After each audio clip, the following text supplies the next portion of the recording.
আসসালামু আলাইকুম রহমতুল্লাহি ওবারাকাতু। আশা করছি যে যেখান থেকে আছেন ভালো আছেন, সুস্থ আছেন। আজকে আমরা চলে আসছি আমাদের একটা লিচু গাছের যত্ন করতে। লিচু গাছের সুন্দর সুন্দর পাতা হয়েছে, লিচু গাছের চারপাশে কুবিয়ে দেব, তারপর জৈব সার আর মুরগির লিটার একসাথে মেশানো আছে, সেটা দিয়ে দেব।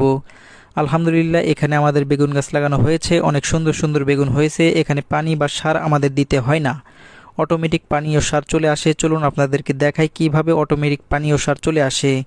আমরা গরুর ঘরের ভিতরে মুরগি পালন করি, সেটা দেখতে পাচ্ছেন অনেক পুরনো, এটাতে ময়লা লেগে আছে। আমার এক ভাই বলছিল, ভাই তুমি কি পাগল হয়ে গেছো, গরুর ঘরের ভিতরে মুরগি পালতেছো? ওর ধারণা ছিল মুরগির অনেক বেশি রোগবালাই হবে, তবে কোনো রোগবালাইয়ের মুখোমুখি আমি পড়ি নাই। যাদের মুরগি আছে তারাই জানে রোগবালাই না হওয়াটা কত ভালো।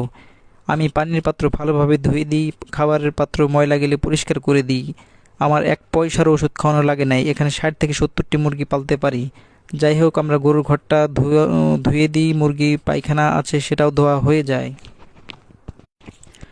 সেটাই পানির পাইপ দিয়ে বেগুন ও মরিচ খেতে অটোমেটিকভাবে পানি ও সার চলে চলে যায়। লিচু গাছের সার দেওয়া হয়ে গেছে, এখন পানি দিয়ে দেবো যাতে সারটা ভালোভাবে লিচু গাছের গোড়ায় বসে যায়।